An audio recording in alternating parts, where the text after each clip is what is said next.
Just in case, before anyone says anything and assumes I'm late, these aliens were revealed to us over the course of 2020. At the time I'm recording this, it's the month of November. I like to make videos ahead of time and plan them when they come out, so taking my schedule into account, this video should be released in March, somewhere in March of 2021. Ben 10 Omniverse ended back in 2014, and although we were later on introduced to the reboot that spawned even more interesting aliens that we've never seen before, we're still discovering new aliens from the old continuity, as artists from previous shows have created designs for the creatures within Ben's arsenal that may not have passed the concept stage or were only word of mouth.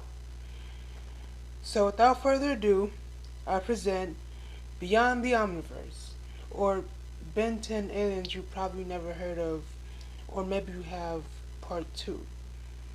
Also, I know these aliens are considered non-canon, but they're canon in our hearts, and that's what truly matters. Those aren't my words I'm quoting. I'm quoting this person here. They said that. So, I probably missed a few, maybe, but I mean, there's a lot to keep track of. So if I did somehow miss one or two aliens, feel free to let me know down in the comments who I missed, and I'll get to them in another video. These first few aliens come from Derrick J. Wyatt, who has been taking the citizens of Undertown and creating Ben versions of these aliens, as well as creating some new ones as well. Squirtapillar is a Robecampus multipede having the ability to create both organic and inorganic substances and combine them, turning it into a smoothie-like concoction. Alien Z is an unknown bipedal bird-like alien with sharp laser blades on the edge of his wings that he can use to cut through various objects. Like Earth's penguins, Alien Z is an excellent swimmer and can reach immense speeds within the water, and once he's reached a certain speed, can shoot out of the water like a torpedo and slide on his belly.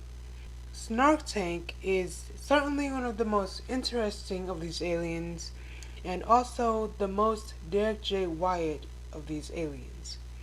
He's from the species Nadella rosantis from Chordelta Star World Beta. As his name suggests, he resembles a shark, gills and all, with green eyes, sporting two small legs and wearing a jumpsuit. This alien has a specific form of ESP and empathic abilities, allowing him to target his opponent's deepest insecurities. Once the weakness is shown, Snark Tank can perform such a put-down that not only would his words leave physical damage, but also shock Mob Rito. I feel like due to Wyatt's work on Transformers Animated, Decimus Prime's creation would only be a matter of time. Don't think I need to explain this one, but for the sake of this video, I will. Decimus Prime is the Omnitrix DNA sample of a Cybertronian. This transformation is also exclusive to Ben Prime's universe. Along with being a triple changer, Decimus also has an unknown energy weapon.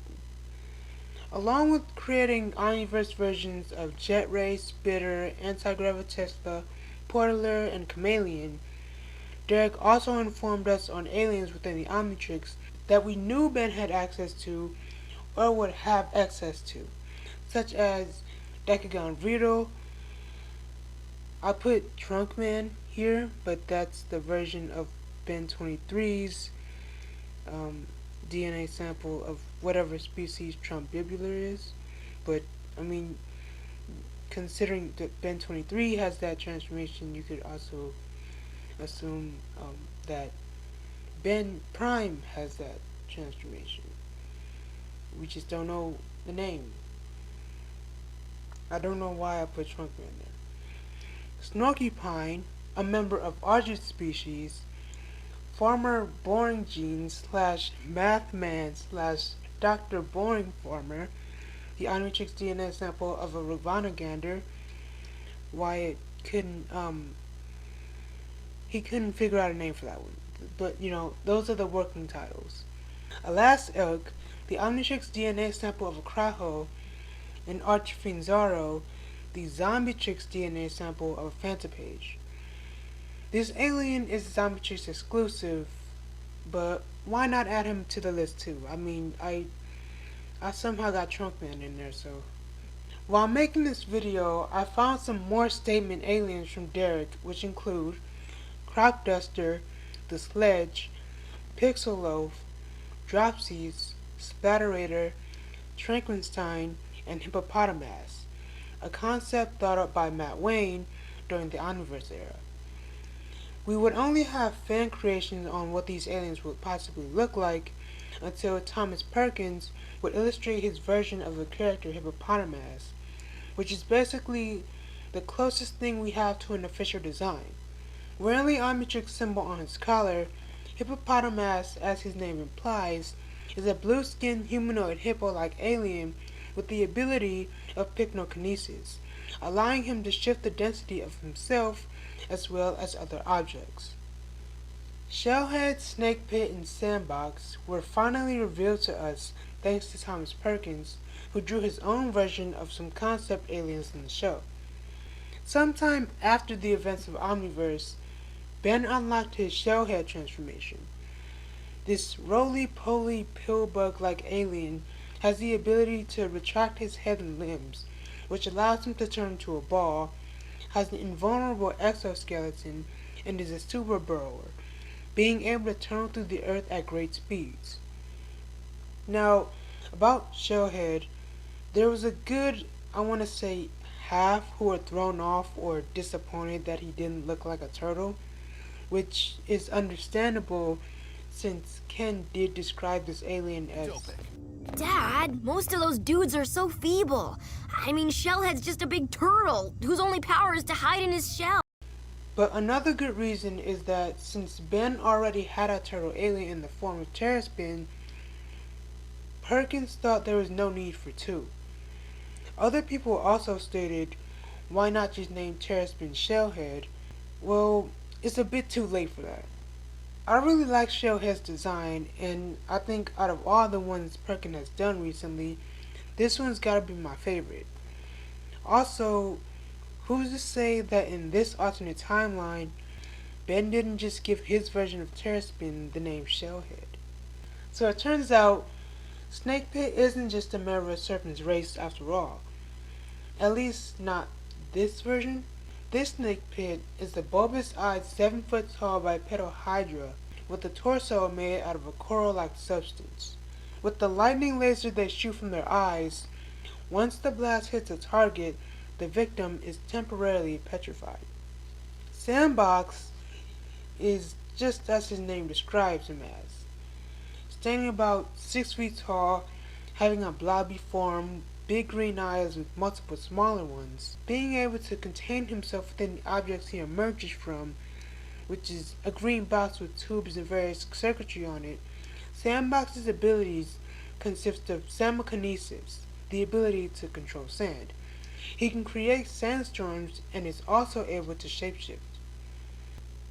Before this next alien is revealed to us, its working title name, The Walking Dread, was known to us by Derrick J. Wyatt. From Anna Romero, Brain Drain is Thomas Perkins' take on the Omerowan, or Omerowan. I'm keeping all that in. Species. He's much more zombie-like than what we believe the creatures to be in the show, having the ability to drain someone's life force and temporarily turn them into a zombified minion.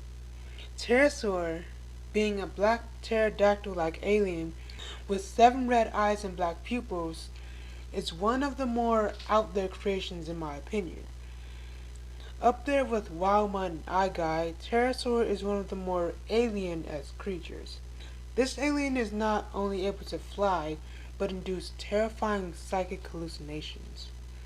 From the planet Flora Verdance, Fungi is the DNA sample of an unknown humanoid mushroom-like alien species. Sound familiar? Having yellow eyes, 3 mushroom caps, 1 for a head and 2 on the shoulders, fungi has the ability to release laughing gas from the spores on its arms. Perkins' bungee sponge is my second favorite of these designs because, like Shellhead and even Snakepit, no one really expected the alien to have this appearance.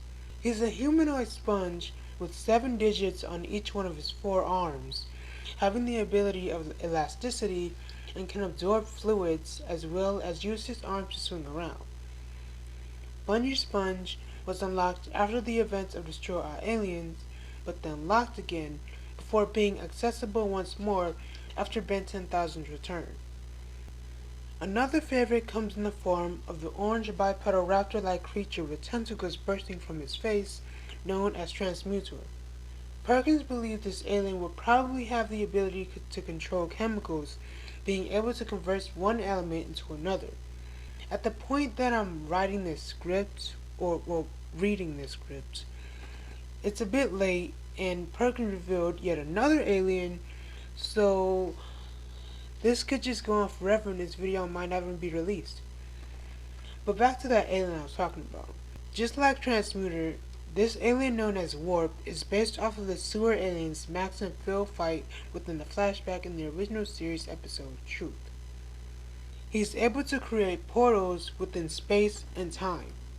Before the year ended, Thomas gave us 2 more holiday-themed aliens, one in the form of Jack the Freeze, who is a blue elf-like alien who is capable of freezing time around his proximity, and Kringle, an alien that resembles Santa Claus with red skin and 6 fingers, having the ability to conjure energy constructs of elves.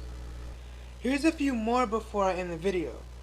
Mealy Mouth and Crabtastic are statement aliens said to exist by Matt Wayne, and Toolbox is a creature that was mentioned by Duncan Rouleau. Another alien confirmed by Duncan is Hot Dog, an Oscar Myron from the planet Gorillas. Yes, that's a sentence that I just said.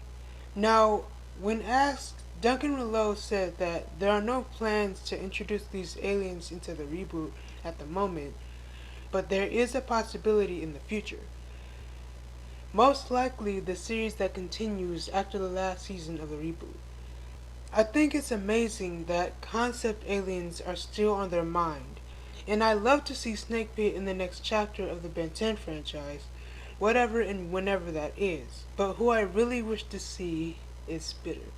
My life will not be complete until Spitter has another appearance.